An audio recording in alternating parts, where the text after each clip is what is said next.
My chest ached under the bandages, the head itched under the wig, and sweat ran down in my legs. Heck, and I need someone to like me like this? I could almost hear Anne and Jessica laughing behind me. Anne and Jessica are my friends.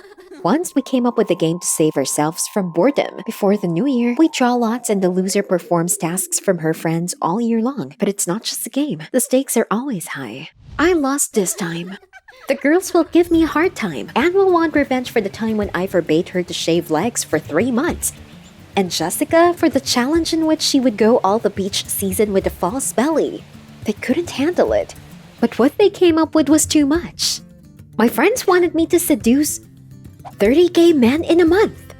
I can't even make straight people fall in love with me because I look not as feminine as my friends. And I've always been shy about my heavy build, although I have to be a guy to seduce a guy, so that should help me. I asked the girls to change the task. And in the end, we decided that I should not get 30 gay men fall in love with me, but one, but not someone, but Peter Luggins himself, a famous stylist. The girls added that a normal kiss would not be enough. I needed to get a declaration of love. I was given 7 days. Everything works out, Anne will give me her Mini Cooper, and Jessica will give me a trip to Bali. But if I lose, I will say goodbye to the savings I collected for 5 years. Of course, I accepted the challenge. I love difficult problems, whether it's math or relationships with a gay man. Peter used to relax at the most fashionable club in town. It's very difficult for ordinary people to get there, so the girls and I pretended to be kitchen workers. We needed to get in somehow. Anne took it upon herself, and while she was flirting with the security guard, Jessica and I slipped inside. We changed in the bathroom. The girls put cool outfits on, and I wore trousers and a shirt that I begged from my cousin. I looked terrible, and was beginning to regret getting involved. I tried to wear dresses and skirts to look a little more feminine. And now I saw a guy in the mirror, but a challenge is a challenge. I hope that this snob Peter would like me at least. At the club, Anne joked that I look good as a guy. And if Peter sent me away, I could walk her home. Dream on. Peter was standing at the bar. My knees were weak. I'd never been the first to meet a guy, let alone dressed like this. I came over to Peter and brokenly offered him a cocktail. Then I realized with horror that I was speaking in my normal voice. I hope he didn't hear it. It was noisy. Then I cleared my throat and repeated the phrase. Peter gave me a cold look. I bet he hears it a lot. Peter said cocktails were for girls, and real guys drank pure absinthe. Like Van Gogh, I blurted out. But Peter was interested. He suddenly asked in which city Van Gogh held his first exhibition. In Paris, I answered without hesitation, in 1901. He didn't seem to expect the right answer. I felt elated. Art was my main passion. I was always stuck in art galleries. But suddenly, Peter interrupted me, saying that I should pay attention not only to the artists, but also to my own style. He turned away. He wasn't going to continue the conversation, and I had to leave. It's okay, this was just the first attempt. I wasn't going to give up. During the night, I made a plan. I created an account for my new identity, John, and followed Peter on all social media networks. Fortunately, narcissistic upstairs like him always mark their favorite places. This time, I asked my cousin for stylish clothes. I said that I was going to play in a play. I spent the whole day trying to catch Peter's eye, but every time it went wrong. They wouldn't let me go to the gym without running shoes and a change of clothes. In the supermarket, Peter was concentrating on picking out food. I tried to talk to him, but he didn't even look at me. My plan was falling apart. In desperation, I decided to throw myself under the wheels of his car, but an old lady caught me by the arm, and his car eventually drove past me. I didn't know what else to do. Out of grief, I wandered into the nearest diner. The pursuit was very exhausting, and I was hungry. But just as I took a bite, Peter appeared in the doorway. He looked at me in surprise and took off his headphones. That's why he didn't hear me. He asked me what I was doing there. I was just trying to chew on my hot dog to answer him. Peter was clearly amused. In my excitement, I forgot everything I could talk about. Peter realized this and started to leave. He was wearing a t-shirt with the logo of a famous basketball team. And to keep him, I blurted out the first thing that came to my mind. I invited him to their next match. Peter looked at me incredulously. After all, the next match was today, and he couldn't get tickets. And of course, if so, he would come. The ticket office at the stadium laughed at me. Who buys tickets 3 hours before the legendary match? I even tried to bribe the usher, but there was no chance. There were no tickets. I moved nervously in the crowd of fans. Maybe someone had extra ticket. Finally, I found a person who agreed to help me. I was saved. But as soon as I took out the money, a handcuff snapped on my hand. He turned out to be an undercover cop. And he thought I was a dealer, as if that wasn't enough.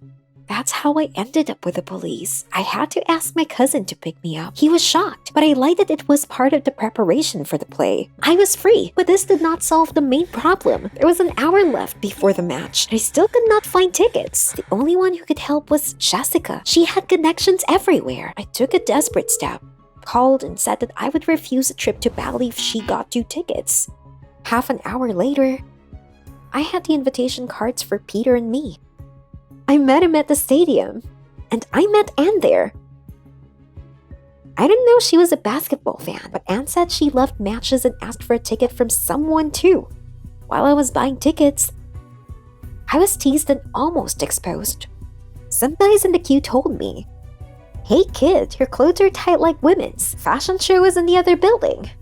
I had to leave as soon as possible. When I came back, Anne was sitting next to Peter, and my seat was 2 rows up. It seemed that Anne was ready to do anything to keep her car. After saying goodbye to Coke and hot dog, I switched with a man and got a seat next to Peter. Anne was furious with me. She quipped that I'd done the right thing by giving the hot dog away. After all, the last time I threw up on the Ferris wheel on the people in the booth below, I almost burned with shame. But Peter replied that he had been in the same situation. He put his arm around me. After the match, Peter offered to accompany me. We were walking along the embankment and I even thought for a second that we could become an ordinary couple. Strangely, I felt feminine around him, even in my male form. This never happened to me before. And then, a gull flew over my ear. The bird brushed my wig with its wing. Peter shooed it away. A real night. I hurried to fix it so that Peter wouldn't see. I was so sick of it. Peter was a great guy. I wanted so much to tell him the truth, but there were 3 days left before the end of the challenge. But did I want to win by lying? We exchanged numbers and Peter accepted my offer of dinner. Did he really like me? I mean, John in my performance. But the next day at the restaurant, I waited for him for an hour. He never came. He didn't answer on the phone either. Decided to bail? But why? I ran to his house and started banging on the door. I saw a light in the window and shouted that I wasn't leaving until we talked. Peter opened it, but told me to get out. He knew about our dirty argument and told him who I really was. I didn't deny it and took off my wig. I tried to explain that it was no longer about the car or the islands. I really liked Peter. With him, I finally felt like a real girl. But he wouldn't listen to me. He slammed the door. I had never felt so bad. I decided to get out of this game. I met with the girls in a cafe and told them about my decision. Anne said I just bailed, and it was disgusting. You know what's disgusting? Setting up a friend. Me. I told Anne everything. At that moment, I asked myself how I even agreed to this game of other people's feelings. And then Jessica suddenly shouted that I was scared because of the money. That's all. I was so uncomfortable, I couldn't even say anything. I just picked up my bag and left the cafe. That night, I went to the bar alone for the first time in years. And then I saw Peter. Here? In this bar? I didn't understand. My thoughts were all jumbled up. Peter came up to me and told me that I had won the argument and even took my hand. I couldn't breathe with excitement. I said there was no more argument and Peter could go. I didn't need his pelts at all. But Peter said he was really in love with me because of his work. He was often mistaken for gay and he did not deny it. He didn't want them to pry into his private life, but now Peter couldn't hide his feelings. He liked my sincerity and resourcefulness, and it turned out that men's shirts were very suitable for me. We talked all evening. It was perfect. And then Peter offered a new challenge. Which of us would eat more hot dogs in 5 minutes? The bid was a marriage proposal. Well, boy, challenge accepted. Waiter, 50 hot dogs. And quickly,